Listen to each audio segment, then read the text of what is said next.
Vamos abrir o texto sagrado no Evangelho segundo o profeta Daniel.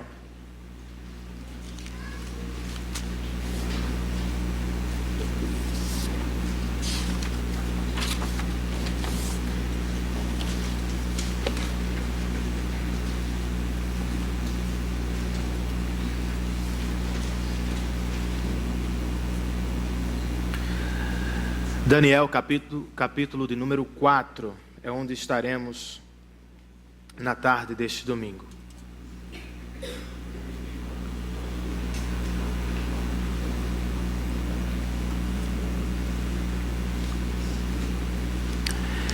Eu tenho um sonho, e não se trata da célebre fala de Martin Luther King, carinhosamente chamado por alguns irmãos de Martinho Lutero Negro. Eu tenho um sonho perturbador que se repete regularmente. Geralmente me ocorre nas noites de sexta ou de sábado. Me vejo entre vocês em um culto dominical e todos estão participando do culto, adorando a Deus, alguns com as mãos levantadas, outros com os olhos fechados. Todos estão adorando, menos eu.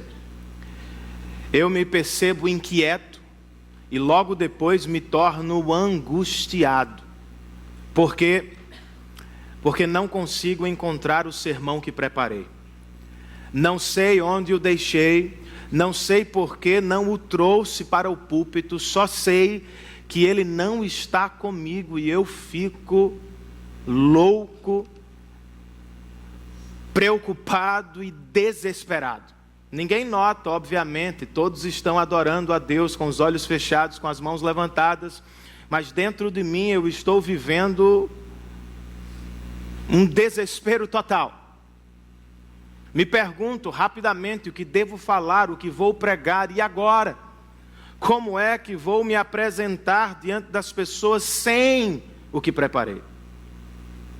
As músicas cessam e então eu subo e me coloco por trás do púlpito e para minha alegria, o sonho também cessa. Eu acordo, irmãos, com a mente ainda a 1000 por hora, o coração acelerado, mas de toda forma eu levanto as mãos para os céus e louvo a Deus por se tratar apenas de um sonho. E eu espero sinceramente que não seja um sonho profético, como aconteceu com Nabucodonosor. De todo jeito, nós precisamos perguntar: o que é isso? Como é que explicamos um sonho que se repete regularmente? Algumas pessoas, tentando me ajudar, dirão: Renan, trata-se de uma preocupação exacerbada com o que você faz. É apenas o empenho, o desejo de fazer o melhor para Deus. E até certo ponto eu acredito, irmãos. Mas penso que o sonho aponta para algo mais profundo e revelador. Eu creio que o sonho revela meu temor e ataca o meu orgulho. Afinal de contas, por que temo? O que é que aflige o meu coração? Eu temo porque não tenho o manuscrito ou o texto da pregação. E por que me preocupo tanto com isso, irmãos? Muito provavelmente porque temo a reação de vocês. Não se trata apenas de uma preocupação com o que eu faço. Lá no fundo, se trata de uma preocupação com o que os outros pensam do que eu faço. Em cristianismo puro e simples, no auge da Segunda Guerra Mundial, C.S. Lewis escreve o seguinte: embora todos vejam o orgulho como algo perigoso nos nossos dias, poucas pessoas conseguem enxergá-lo em suas próprias vidas. Rapidamente o encontramos na vida dos outros, mas por vezes o deixamos passar despercebido em nossos próprios corações. Ainda bem, irmãos, ainda bem que por graça e misericórdia o Senhor usa algumas situações da vida para tratar da nossa cegueira e para curar o nosso coração. Basicamente é o que acontece no texto de hoje. O rei da Babilônia, o homem mais poderoso da época, cai. E com ele seu orgulho. Por graça, ele será outra vez levantado. E ao se levantar, ele nos pregará uma mensagem esquecida, porém muito oportuna. Qual é a mensagem, irmãos? Só o Senhor reina soberano sobre o trono do universo.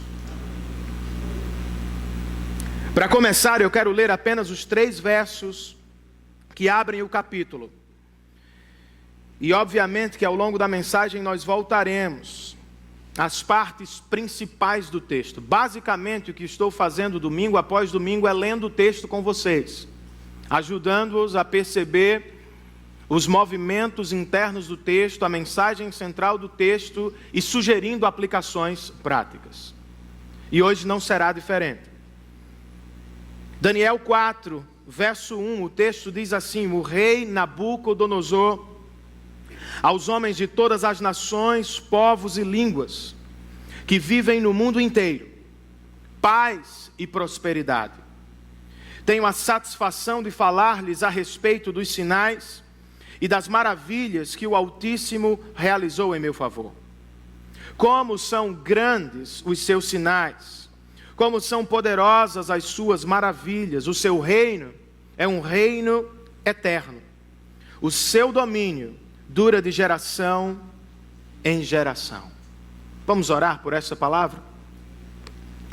Senhor, nós queremos te dar graças por tudo que já fizemos até agora, pelas canções que deixamos diante de ti, pelas nossas contribuições que também colocamos perante o teu altar. Te damos graças por tudo isso. Mas agora nós te rogamos por este momento, o momento mais importante do nosso culto, do culto cristão, quando abrimos a tua palavra para ouvir o teu conselho. Senhor, eu preciso ouvir a tua voz. Os meus irmãos também precisam. Por isso eu te clamo por assistência espiritual. Assiste-me, ó Espírito Santo. Assiste também a tua congregação, que haja iluminação do alto nos nossos corações, poder do alto, para entender e responder prontamente a tua palavra. Este é o nosso desejo, Senhor, em nome, por amor e para a glória de Jesus Cristo. Amém.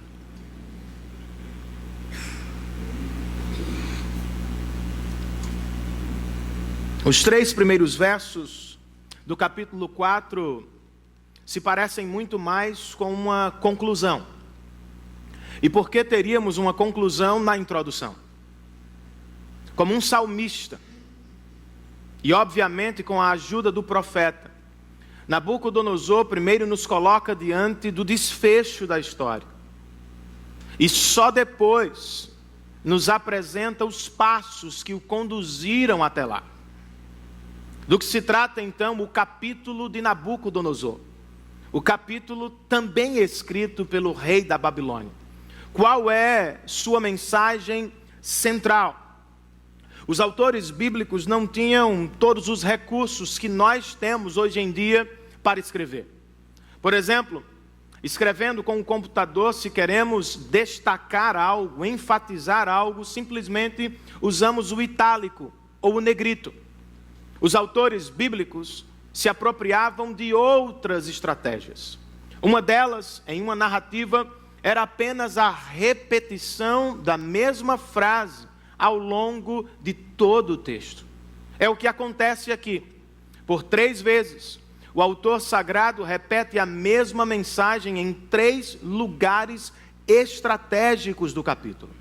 Os versos 17, 25 e 32, todos eles trazem a mensagem central. Qual é ela? O Altíssimo domina sobre os reinos dos homens e os dá a quem quer. Com o capítulo 1, fazendo uma breve recapitulação, Daniel nos ensinou, Deus está presente na Babilônia. Como 2, nos informou, Deus está trabalhando na Babilônia. Com o capítulo 3, o profeta nos lembrou, Deus pode nos livrar até mesmo das fornalhas da Babilônia. Como 4, a partir do que viu e ouviu do rei Nabucodonosor, o profeta prega, Deus reina. Deus reina não apenas sobre os exércitos celestiais, Deus reina sobre os mais poderosos dos homens. E a pergunta que fazemos a esta grande verdade é: como devemos responder? Quais são as posturas cristãs que devemos tomar diante desta verdade colossal? Deus reina sobre todas as coisas. Ao longo do capítulo 4, o profeta nos coloca diante de 3 posturas que precisamos tomar. Em primeiro lugar, e elas estão listadas no nosso boletim informativo, eu ainda não estou com frio, mas tenho a sensação de que vou ter bastante frio. E se Rodrigo estiver por aí, observe aí, meu irmão. Vocês estão com frio, vocês aqui do meio estão não. Lorena é uma boa pessoa para informar. Ela não está com frio, Rodrigo. Então pode ficar tranquilo.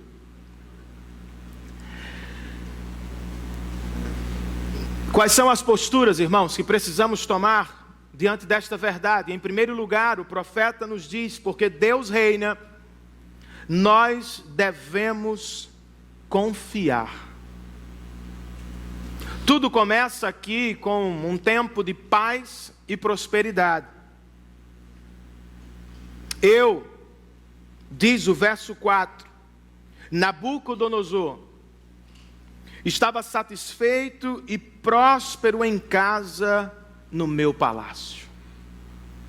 A paz humana, no entanto, é facilmente perturbada. Ele estava em paz e se achava próspero em seu palácio. De repente, tudo é perturbado. Como? Outro sonho surge à noite para perturbar o rei. Ele nos conta no verso 5, tive um sonho que me deixou alarmado. Estando eu deitado em minha cama, os pensamentos e visões que passaram pela minha mente deixaram-me aterrorizado. Ele teve um sonho antes, agora 30 anos depois, provavelmente. O mesmo rei é outra vez perturbado através de um sonho noturno. Mas ele é um rei poderoso, rico, glorioso. Poder e riqueza podem resolver qualquer problema, Renan. Será mesmo? Ele continua nos versos 6 e 7. Porque tem poder. Nabucodonosor disse, eu decretei que todos os sábios da Babilônia fossem trazidos à minha presença, para interpretarem o sonho para mim. Quando os magos, os encantadores, os astrólogos e os adivinhos vieram, contei-lhes o sonho, mas eles não puderam interpretá-lo. Diferentemente da primeira ocasião, quando ocultou o sonho, aqui o rei abertamente lhes conta o sonho. A resposta dos sábios, contudo, permanece a mesma. Eles não conseguem interpretar o sonho. Eles não podem ajudar o rei. O rei é poderoso, mas seu poder se revela insuficiente. Os homens são sábios, mas a sabedoria deles também se revela insuficiente. Enfim, aparece o profeta Daniel. Sobre ele, o rei Nabucodonosor diz no verso de número 8, parte B, ele é chamado Beltesazar, em homenagem ao nome do meu Deus, e o espírito dos santos deuses está nele. E a ele, o rei pede no verso 9, Beltesazar, chefe dos magos, sei que o espírito dos santos deuses está em você, e que nenhum mistério é difícil demais para você. Vou contar-lhe o meu sonho, interprete-o para mim. No espaço de 2 versos, 2 nomes são usados para nos apresentar o profeta. Ele é chamado de Beltesazar, um nome babilônio, que imediatamente o lembra de sua condição circunstancial. Ele é um exilado judeu, empregado, escravo com regalias do rei da Babilônia. Contudo, seu nome israelita, Daniel, o faz pensar imediatamente no seu Deus. E é por isso, muito precisamente, que segundo o próprio Nabucodonosor, Daniel não fica perturbado diante dos mistérios da terra. Não tem todo o poder do mundo, não é o rei da Babilônia. Talvez não seja mais sábio do que muitos acadêmicos da Babilônia, contudo ele é sábio. Por que não está perturbado, irmãos? Por uma simples razão, porém poderosa. Ele confia, não na sabedoria humana, não no poder dos homens, ele confia no Senhor. E você? Em quem você confia? Sobre o que você deposita sua confiança? Como você se segura quando as águas da vida se revelam perturbadas, agitadas, revoltas?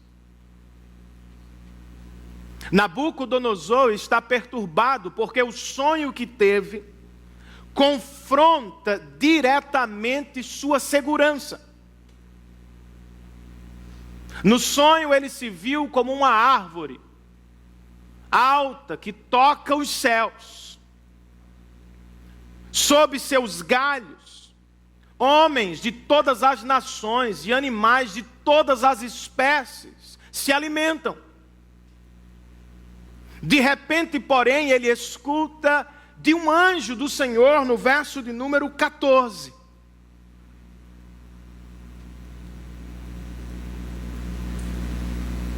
O anjo gritou em alta voz: derrubem a árvore e cortem os seus galhos, arranquem as suas folhas e espalhem os seus frutos, fujam os animais de debaixo dela e as aves fujam dos seus galhos. Porque esta árvore alta vai cair, irmãos. Verso 17, a decisão é anunciada por sentinelas. Anjos declaram o veredito. Para quê? Para que todos os que vivem saibam que o Altíssimo domina sobre os reinos dos homens e os dá a quem quer, e põe no poder o mais simples dos homens. Sabe o que é curioso aqui? A mesma mensagem que perturba o rei traz segurança ao profeta. O rei está protegido em seu palácio, cercado por muralhas, mas se encontra amedrontado. O profeta está distante de sua terra, exilado na Babilônia, mas está seguro em Deus. Ao ouvir a mensagem, o Altíssimo domina sobre os reinos dos homens e os dá a quem quer. Nabucodonosor treme, porque sua segurança está balançando. Poder dos homens. Ao ouvir a mesma mensagem, no entanto, Daniel se aquieta. O Senhor reina sobre os reinos dos homens e os dá a quem quer.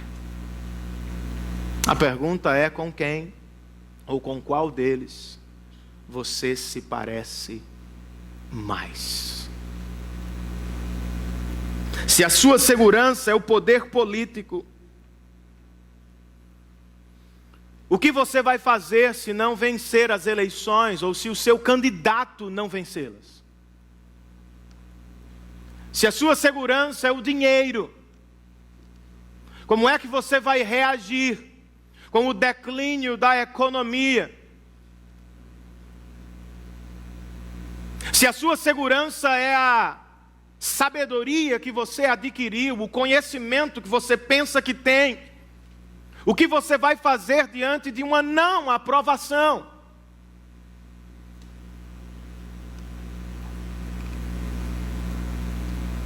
E se a árvore cair, irmãos? E se o Altíssimo declarar na nossa direção: cortem-na, derrubem-na, como vamos nos segurar de pé? Se você é como Nabucodonosor, se a sua segurança está no plano horizontal, você vai tremer de medo, vai se revelar perturbado, inquieto e extremamente ansioso. Mas se você é parecido com Daniel, ainda que viva literalmente em um exílio, você se sentirá seguro nas mãos do Todo-Poderoso. O nosso Deus reina. Todo o poder humano, escreve Dale Davis, é por natureza interino. Não foi só Temer. Ele não é agora presidente para sempre. Continua interino.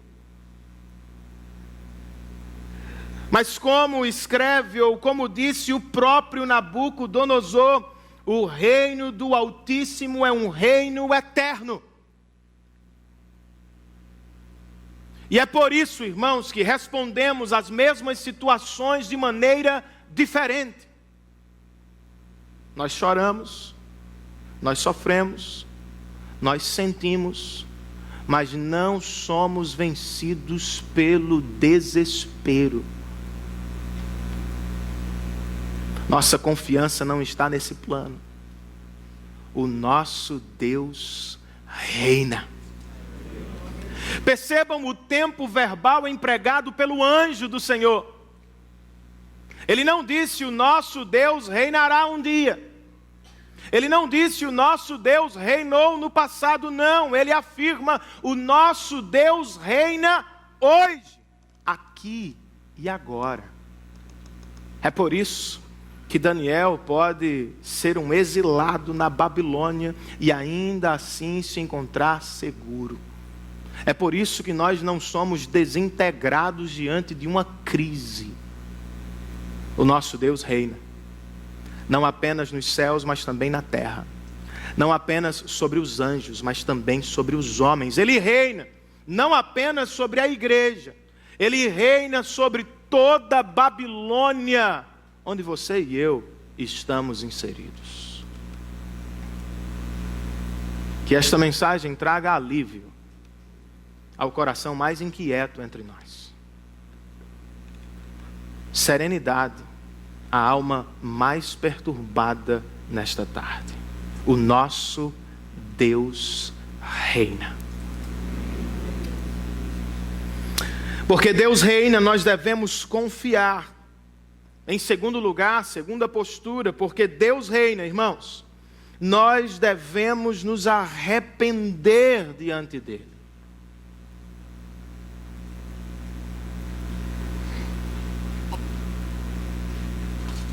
Ao ouvir o sonho do rei, Daniel fica simplesmente estarrecido. O homem que não é facilmente perturbado por circunstâncias externas se revela muito inquieto quando escuta o sonho do rei. Não porque ele mesmo teme o sonho, mas porque ele sofre antecipadamente pelo cumprimento do sonho na vida do rei, com quem criou laços ao longo dos últimos 30 anos de serviço. A parte B do verso de número 19 nos coloca diante de sua resposta. Beltesazar respondeu ao rei: meu senhor, quem dera o sonho só se aplicasse aos teus inimigos, e o seu significado somente aos teus adversários. Ele é misericordioso, irmãos. Ele sente o que vai acontecer com o rei. Ele sofre por isso. Mas ele não é um covarde. Não é um bajulador. Ele é um profeta do Senhor. Por isso tem coragem do alto. Ele sofre pelo que vai acontecer ao rei, mas ele não esconde a verdade. Abertamente ele proclama a verdade ou a interpretação do sonho. Qual é a interpretação? Do verso 22 ao verso 26 nós encontramos a interpretação. Daniel diz ao rei: essa árvore, ó rei, és tu. Tu te tornaste grande e poderoso, pois a tua grandeza cresceu até alcançar o céu, e o teu domínio se estende até os confins da terra. E tu, ó rei, viste também uma sentinela, o anjo que descia do céu e dizia: derrubem a árvore e destruam-na, mas deixem o toco e as suas raízes, presos com ferro e bronze. Fique ele no chão, em meio à relva do campo. Ele será molhado com o orvalho do céu, e viverá com os animais selvagens, até que se passem 7 tempos. Esta é a interpretação, ó rei, e este é o decreto que o Altíssimo emitiu contra o rei, meu senhor.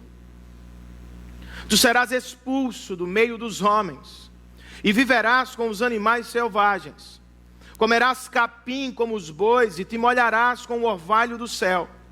Passarão 7 tempos até que admitas que o Altíssimo domina sobre os reinos dos homens e os dá a quem quer.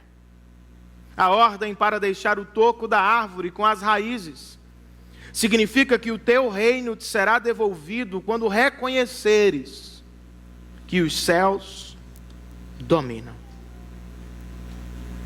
3 observações, irmãos, sobre o sonho e sua interpretação, breves. A árvore é uma outra torre de Babel. Ela se exalta sobre todos e alcança os céus, no claro desejo de se auto-adorar. Como a primeira torre de Babel, a árvore é passageira. O anjo do Senhor, como um lenhador das florestas, em breve ligará a serra elétrica e a jogará abaixo. E com que propósito a maior árvore da Babilônia vai cair? Qual é o objetivo de derrubar o rei da Babilônia?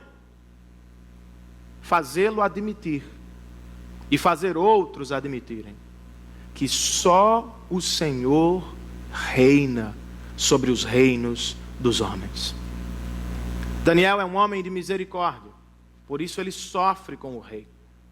Ele é um homem de coragem, por isso ele fala a verdade abertamente, mas acima de tudo, irmãos, ele é um profeta amoroso. E por isso ele oferece mais do que um decreto, mais do que a condenação, ele oferece um conselho. Verso de número 27. Portanto, ó rei, aceita o meu conselho. Renuncia a teus pecados e a tua maldade. Pratica a justiça e tem compaixão dos necessitados. Talvez, então, continues a viver em paz. Isto é amor, irmãos. Amor sério. Amor que fere, mas amor que cura. Isto é verdadeira amizade. Alguém que se importa tanto que está disposto a falar a verdade e convocar o amigo ao arrependimento. O rei está perturbado, sem paz. Ele pode ter paz outra vez, contudo precisa buscá-la através do arrependimento. E o arrependimento aqui não é apenas verbal, da boca para fora. Ele é materializado no abandono do pecado, no exercício da justiça e na compaixão com os necessitados. Se ouvir o profeta e se arrepender de seus pecados, talvez a perturbação vá embora e a paz retorne ao coração do rei. Mas notem um detalhe comigo. A árvore ainda não caiu. O anjo lenhador ainda não ligou a serra elétrica. O que significa, irmãos, que ainda há tempo para o arrependimento. E o mesmo eu posso dizer para alguns que me escutam nesta tarde. Você ainda não caiu totalmente. A disciplina do Senhor ainda não desceu sobre você. Antes que seja tarde não, mas duro demais, se arrependa dos seus pecados e volte para a presença do Senhor. Seja sábio. Olhe para os outros e veja onde eles estão agora. Os outros que seguiram o caminho do pecado. Seja sábio, pondere no seu coração as consequências do caminho do pecado. É o que você quer mesmo? É isto que você quer da sua vida? Quem sabe uma família dividida? Viver longe dos seus maiores amores? Se encontrar preso por dias, meses e anos em terríveis cadeias no seu coração, escravo do pecado, é o que você quer? Em sanidade espiritual, todos nós dizemos não, não é o que queremos. Então, o que precisamos fazer, irmãos? Nós precisamos ouvir o pregador que Deus levantou para nos abençoar. Nabucodonosor está cercado por bajuladores. E vocês sabem o que eles são. Eles não se importam conosco, eles se importam com o que podem receber em troca. E Nabucodonosor é um rei cheio de bajuladores. Daniel é provavelmente o único que se importa de verdade. E é por isso que Daniel fala a verdade. Os outros sábios muito provavelmente entenderam o sonho, mas não quiseram se comprometer. Daniel, por amor, fala a verdade na face do rei. Talvez não tenhamos um Daniel como o rei tinha, escreve Dale Davis em seu comentário. Mas se temos um pregador fiel, que labuta semana após semana para nos pregar a palavra de Deus, nós também somos agraciados e também devemos ser gratos. Nós somos, irmãos. Você é. O mais importante não é o carisma pastoral. Não é a simpatia do pregador. Ele não é um político que vive a todo tempo buscando votos. O mais importante não é a aparência física do pastor. Ele não é modelo. Nem está diante do povo para ser modelo de beleza. A única coisa que importa de verdade, e a única coisa que você deve procurar em um pastor pregador, é a fidelidade à palavra do Senhor. Ele não será bajulador, certamente. Ele não falará o que gostamos de ouvir, muitas vezes. Mas ele nos falará o que precisamos ouvir. E o que precisamos ouvir não são bons conselhos de homens. É o eterno conselho de Deus. E este conselho, irmãos, hoje exige arrependimento de todos. Arrependimento bíblico não é assentimento intelectual apenas. O arrependimento bíblico é sobretudo prático. Envolve ação, engajamento, resposta externa também. No caso do rei da Babilônia, o arrependimento espera que ele abandone a construção do seu reino, que é feita com o esmagamento dos pobres. Espera que ele se volte para a construção do reino de Deus, o que é feito com justiça e misericórdia. A pergunta então é: com que reino você se acha envolvido hoje? Qual é o reino que ocupa o seu coração? Qual é o reino que você está levantando? Se vive apenas para a construção do seu reino e do seu nome, muito provavelmente você terá poucos amigos de verdade. Muito provavelmente você pisará sobre as pessoas. Você usará as pessoas, você abusará de pessoas. E se você se arrepender hoje da construção do seu reino, muito provavelmente você será visto pelo mundo como um perdedor. Porque ao final da vida talvez não tenha você tanto patrimônio. Mas quem sabe, outras pessoas que trabalharam com você, quem sabe elas terão algum patrimônio. Se você se arrepender da construção do seu reino hoje, muito provavelmente a sua casa ficará mais vazia. Você não terá todos os objetos que o shopping oferece. Você não terá todos os quadros, todas as plantas, tudo que esse mundo diz que devemos ter. Mas quem sabe, você investirá muito mais na expansão do reino de Deus através das nações. Se você se arrepender da construção do seu reino, com a exaltação do seu nome, muito provavelmente você não conhecerá todos os lugares que você gostaria de conhecer.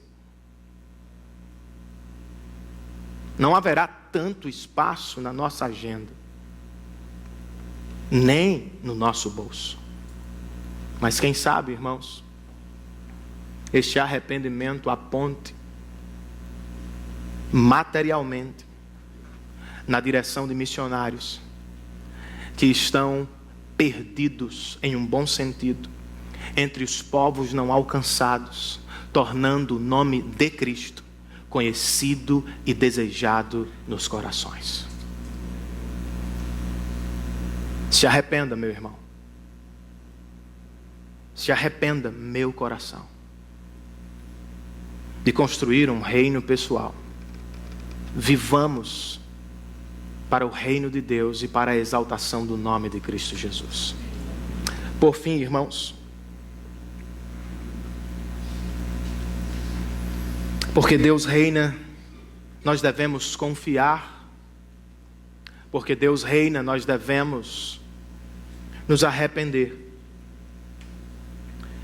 E por fim, porque Deus reina, nós devemos adorar. A última parte do capítulo 4 de Daniel pode ser apresentada para facilitar em 3 olhares. Um olhar para si, um olhar para baixo e um olhar para cima. Os versos 29 e 30 nos colocam diante do primeiro olhar. O texto diz: 12 meses depois, quando o rei estava andando no terraço do palácio real da Babilônia, disse: acaso não é esta a grande Babilônia que eu construí como capital do meu reino? Com o meu enorme poder e para a glória da minha majestade.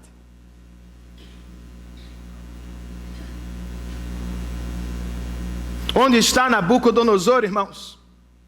Um comentarista bíblico escreve: ele está no terraço do palácio real, de onde pode olhar para os lados e para baixo, comparando sua glória com a glória de outros homens. Nabucodonosor se enxerga como o centro do universo, como a árvore que toca os céus e da qual todos dependem. O rei está em si mesmado,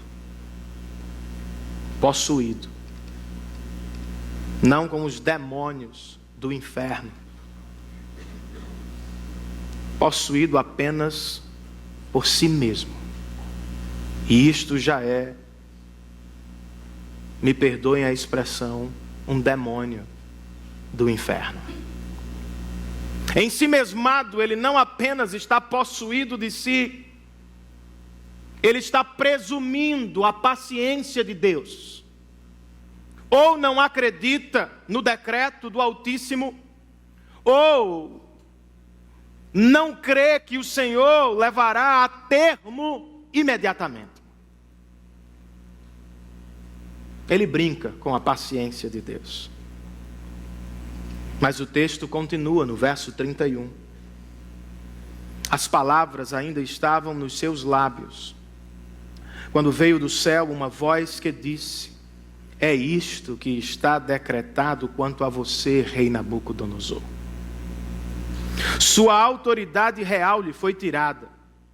Você será expulso do meio dos homens, viverá com os animais selvagens e comerá capim como os bois. Passarão 7 tempos até que admita que o Altíssimo domina sobre os reinos dos homens e os dá a quem quer. Verso 33, irmãos.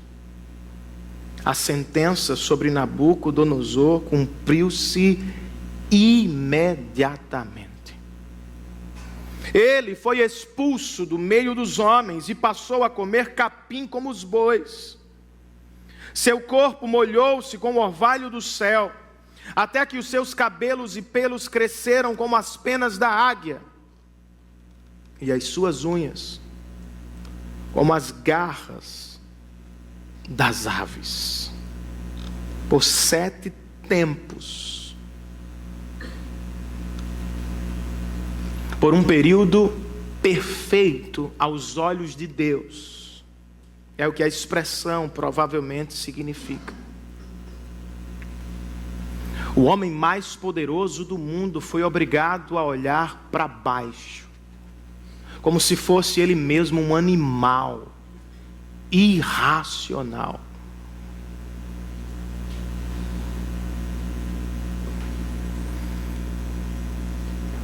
Nabucodonosor viveu o que a psiquiatria chama de licantropia, irmãos. Ou seja, ao ser julgado por Deus, o rei sofreu com uma síndrome mental, que o fez se ver e agir como se fosse um animal.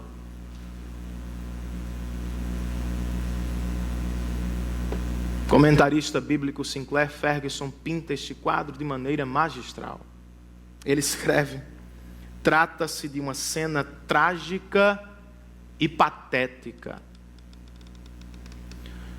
O super-homem se tornou sub-humano. O rei que negligenciou a glória de Deus perdeu a própria glória. O homem que não repartiu sua riqueza com os pobres tornou-se ele mesmo mais pobre do que eles. Nabucodonosor se revelou do lado de fora, o que sempre foi do lado de dentro. Uma fera do campo. Uma besta fera do campo. Ainda bem, irmãos, que o estado animalesco do rei não durou para sempre. Ele mesmo nos conta no verso de número 34. Ao fim daquele período, 7 tempos, eu, Nabucodonosor, levantei os olhos ao céu e percebi que o meu entendimento tinha voltado. Então louvei o Altíssimo, honrei e glorifiquei aquele que vive para sempre.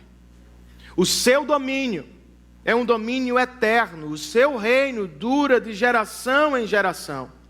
Todos os povos da terra são como nada diante dele.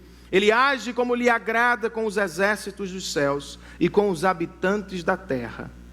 E ninguém é capaz de resistir à sua mão ou dizer-lhe: o que fizestes?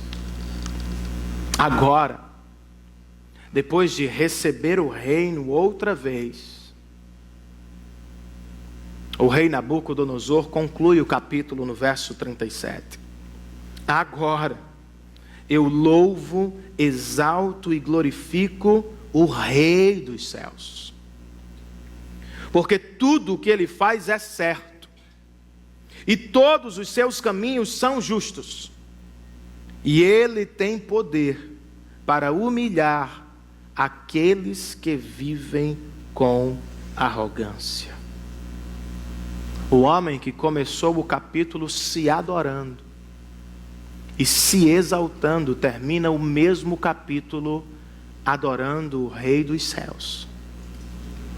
O homem que começou o capítulo em si mesmado, olhando apenas para si e depois para baixo, termina o capítulo olhando para os céus e exaltando o Altíssimo. Esta cena final nos obriga, ou nos conduz à pergunta: como podemos seguir o rei da Babilônia? Ou em palavras contemporâneas, como podemos abandonar a autoadoração tão típica da nossa Babilônia, para encontrar a nossa glória na exaltação do Rei da Glória? A única saída, irmãos, para este labirinto doentio chamado autoadoração, chama-se Evangelho. O Evangelho é a única mensagem que nos força a olhar para o alto.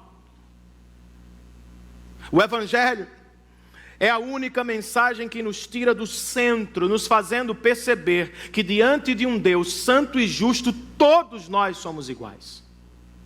Negros e brancos, americanos e africanos, pobres e ricos, todos somos carentes da graça de Deus. O Evangelho é, portanto, uma boa notícia de Deus para os nossos melhores e piores dias. Por quê, irmãos? Porque nos nossos melhores dias, nós somos tentados pelo orgulho próprio à autoadoração. Queremos comparar os nossos feitos aos feitos dos outros. Nos sentimos momentaneamente melhores ou superiores aos outros. Ficamos como Nabucodonosor, olhando muito para si e muito pouco para os outros. Ouvir o Evangelho semanalmente é como ser atingido por uma bomba que explode o nosso orgulho próprio e nos prepara para a adoração do Salvador. Como é que ele faz isso? De muitas maneiras, obviamente. Mas a partir deste texto, o Evangelho explode o nosso orgulho ao nos colocar diante do homem mais poderoso do mundo, para receber o reino de Deus. Ele primeiro se humilhou diante de Deus. Certo jovem rico se aproximou de Jesus e perguntou: bom mestre, o que farei para herdar a vida eterna? E o Senhor disse para ele: venda o que você tem, reparta com os pobres e depois siga-me. Eu e você conhecemos a história. Ele ficou profundamente triste, não seguiu Jesus, pois estava possuído por outro Deus. E Jesus então disse para os que estavam presentes: como é difícil para o rico entrar no reino de Deus. Os discípulos se desesperaram e perguntaram ao Senhor: então, quem poderá ser salvo? Se os ricos não podem comprar a entrada do reino de Deus, o que diremos dos pobres? E eles se incluíam nos pobres. E Jesus respondeu com: o que é impossível para os homens é possível para Deus. Ninguém compra o acesso ao reino de Deus. E esta mensagem pode nos deixar desesperados nos nossos melhores dias, porque neles nos imaginamos todo-poderoso, ou nos percebemos autossuficientes e concluímos: temos muito para oferecer, fizemos muito para o Senhor, obviamente que Ele vai nos receber. O Evangelho diz: Ele não precisa do que temos, e não há como comprar seu acesso. Contudo, você não precisa se desesperar. O milagre da salvação está no fato de Deus, por graça, por meio de Cristo, nos entregar livre acesso ao seu reino. Quando faz isto, Ele explode o nosso orgulho e Ele exalta a glória do seu Filho. Agora, por que devemos nos preocupar com isso, irmãos? O Evangelho é uma boa notícia para os que estão nos melhores dias, e o Evangelho também é uma boa notícia para os que estão nos piores dias. Por quê? Quando a vergonha supera o sucesso, ou quando os pecados são mais fortes do que as nossas virtudes, nós somos tentados igualmente à autoadoração, por um ângulo diferente: autocomiseração. Em alguns dias nós somos o centro do universo porque temos muito. Em outros nós também somos o centro do universo porque temos pouco.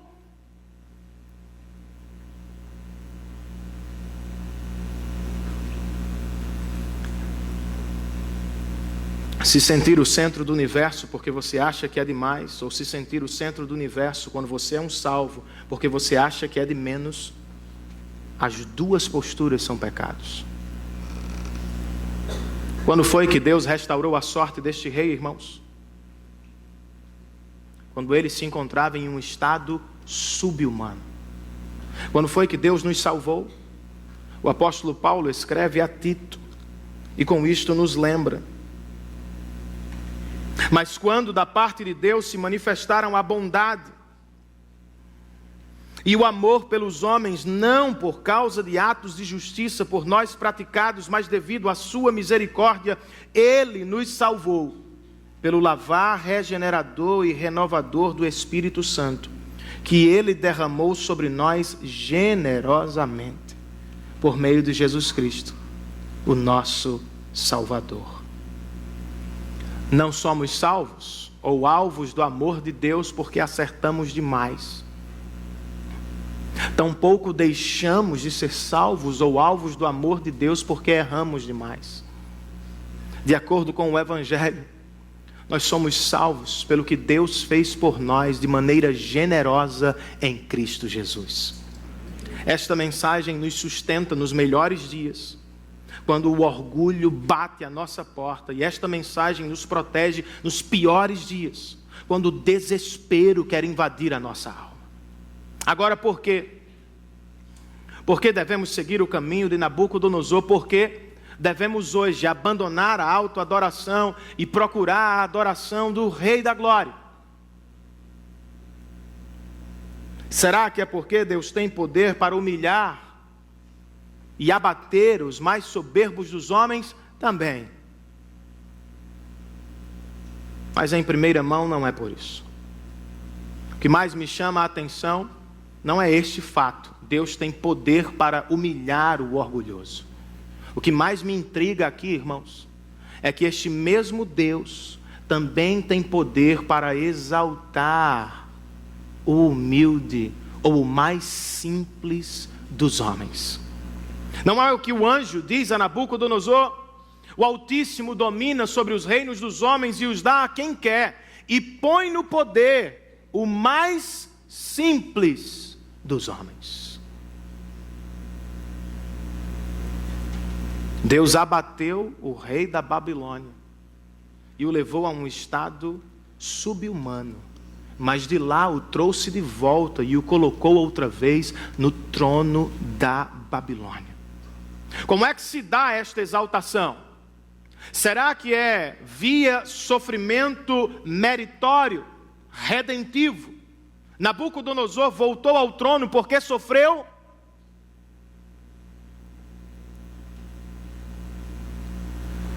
Para entender essa história, irmãos, nós precisamos lembrar de um outro rei.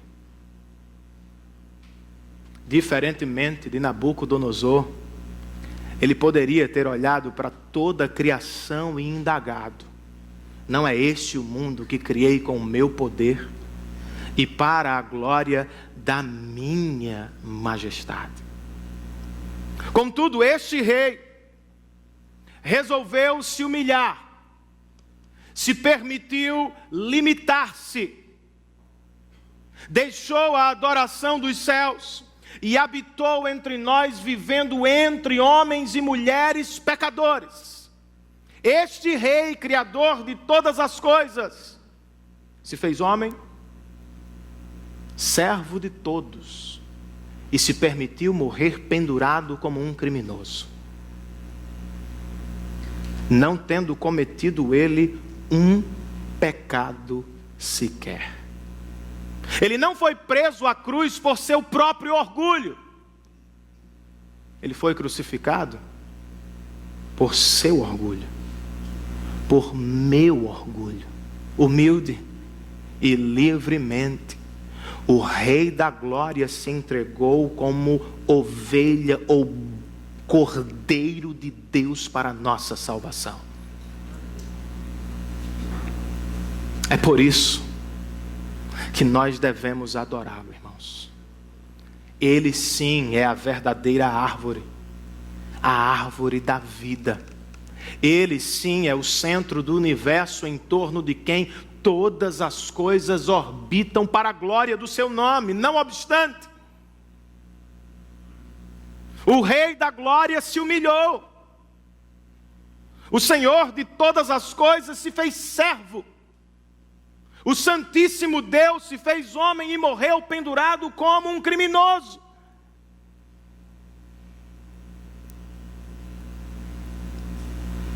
E esta não é a história completa. Porque Paulo diz aos Filipenses que o seu estado de humilhação passou. E agora, depois do espaço de humilhação terreno, Deus o exaltou à mais alta posição e lhe deu o nome que está acima de todo nome. Com que propósito ele o fez? Para que ao nome de Jesus se dobre todo o joelho nos céus, na terra e debaixo da terra. E para que toda língua confesse que só Jesus Cristo é o Senhor, para a glória de Deus Pai. A questão é essa, irmãos. Vamos adorá-lo. Ou agora, nos curvaremos em humildade, reconhecendo a sua glória e o seu amor. Ou no futuro, apesar da soberba e orgulho do coração, seremos prostrados diante dele e confessaremos que só ele reina, para a glória de Deus Pai. Vocês se lembram do meu sonho? Ao despertar eu me vejo imediatamente aliviado. Penso comigo mesmo, ainda bem que era só um sonho. Contudo,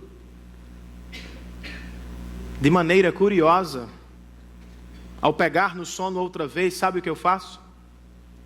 Eu volto a procurar o sermão. Eu saio de cômodo a cômodo, procurando o que eu fiz, querendo encontrar o meu trabalho, querendo, por assim dizer, resolver com as minhas próprias mãos os meus problemas. Tolice, irmãos. Tolice do coração orgulhoso do homem. Não se trata da realidade, e muito mais, não se trata da minha realidade diante de Deus. Eu não preciso fazer alguma coisa para ser aceito por Ele. O Rei da Glória se humilhou no meu lugar e fez tudo o que eu não podia fazer. Fez por mim, fez por você também. Por isso, tire os seus olhos do seu sucesso. Tire-os também do seu fracasso. Mova-se como Nabucodonosor, do olhar ensimesmado, do olhar para baixo, para o olhar que se dirige aos céus. Eleve os seus olhos com Ele e veja o Altíssimo. E veja o que Ele fez por você na cruz do Calvário. E assim, viva também horizontalmente nos seus relacionamentos interpessoais. Que o evangelho vertical o humilhe diante de Deus, mas também diante dos outros. Que você viva como uma vitrine da graça de Deus. E porque Ele reina, confiemos em todo o tempo. Nos prostremos hoje em arrependimento e também em adoração diante de tão grande salvação, operada por nós, na pessoa bendita de Jesus Cristo, Rei da Glória.